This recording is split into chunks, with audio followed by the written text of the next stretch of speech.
మనము ఎంత తెలియగల వాళ్ళమంటే టెక్స్ట్ బుక్లు చదువుతాం కదా, text books, engineering text books కానీ, మెడిసిన్స్ టెక్స్ట్ బుక్స్ కానీ, లేకపోతే లా టెక్స్ట్ బుక్స్ కానీ చదువుతాం కదా. చూడండి, మీరు అది చదివారు, వెళ్ళి ఎగ్జామ్ రాశారు. ఎగ్జామ్లో ఆథర్ చెప్పినట్టు మీద క్వశ్చన్స్ ఇచ్చారు. మీరు క్వశ్చన్ వచ్చింది, మీరు క్వశ్చన్ చదివినప్పుడు అరే క్వశ్చన్ ఆథర్ వ్యూలో నుంచి ఆలోచిస్తారా, మీకు ఎలా అర్థమైందో ఆలోచిస్తారా? అంటే మీరు ఎక్కడికి వెళ్ళినా కూడా చాలా జాగ్రత్త తీసుకుంటారు కదా, ఆథర్ ఇంటెంట్ ఏంటి, ఆథర్ ఇంటెంట్ ఏంటి, ఆథర్ ఇంటెంట్ ఏంటని.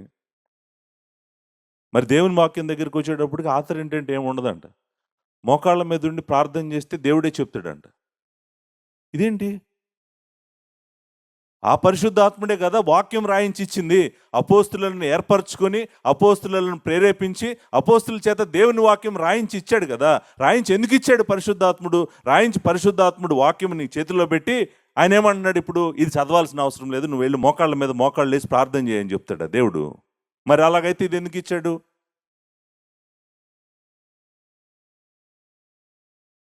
అంటే మనం అర్థం చేసుకోవాల్సింది ఏంటంటే, ఇది దేవుని వాక్యం, ఇది జీవవాక్యం. పరిశుద్ధాత్ముడు ప్రేరేపించి మనకిచ్చినటువంటి దేవుని జీవవాక్యము. దీని యందు మనము దృష్టి ఉంచిన మనకు మేలు. పేతురు చెప్పాడు 2వ పేతురు రాసిన పత్రికలో, ఇది వెలుగు, దీని యందు మనము దృష్టి ఉంచిన మేలు. పరిశుద్ధాత్ముడు ప్రతి పదమును ప్రతి మాటను ప్రేరేపించాడు. ఆయన ప్రేరేపించి రాయించినటువంటి వాక్యం ఇది. మనము ఈ వాక్యమును జాగ్రత్తగా ధ్యానించాలా. దివారాత్రములు ధ్యానించాల్సింది ఏంటి? దేవుని వాక్యాన్ని అర్థం చేసుకొని దివారాత్రములు ధ్యానించాలని దేవుడు చెప్తున్నప్పుడు దేవుని వాక్యం చదవాల్సిన అవసరం లేదు. పరిచర్య అంతా కూడా మోకాళ్ళ మీద ఉండి చేయాలి, ప్రార్థన చేస్తే పరిశుద్ధాత్ముడు చెప్తాడు అంటున్నారు. ఎలా? ఆల్రెడీ చెప్పాడు కదా పరిశుద్ధాత్ముడు నీతో మాట్లాడటానికి నువ్వేమన్నా అపోస్తులువా మళ్ళీ, లేకపోతే నువ్వేమన్నా ప్రవక్తవా? దేవుడు సమాప్తమైంది సంపూర్ణంగా తన వాక్కును మనకు ఇచ్చినప్పుడు దేవుని వాక్యాన్ని జాగ్రత్తగా మనం అర్థం చేసుకోవడానికి ప్రయత్నం చేయాలి. దేవుని వాక్యాన్ని జాగ్రత్తగా చదవాలి, దేవుని వాక్యాన్ని అర్థం చేసుకోవాలి. The mind of God is here.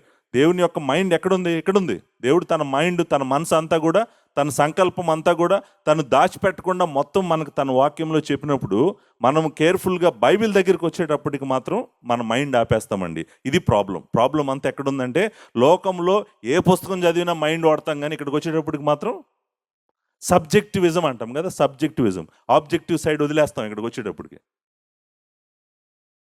Subjective reading of the Bible ఏంటిది?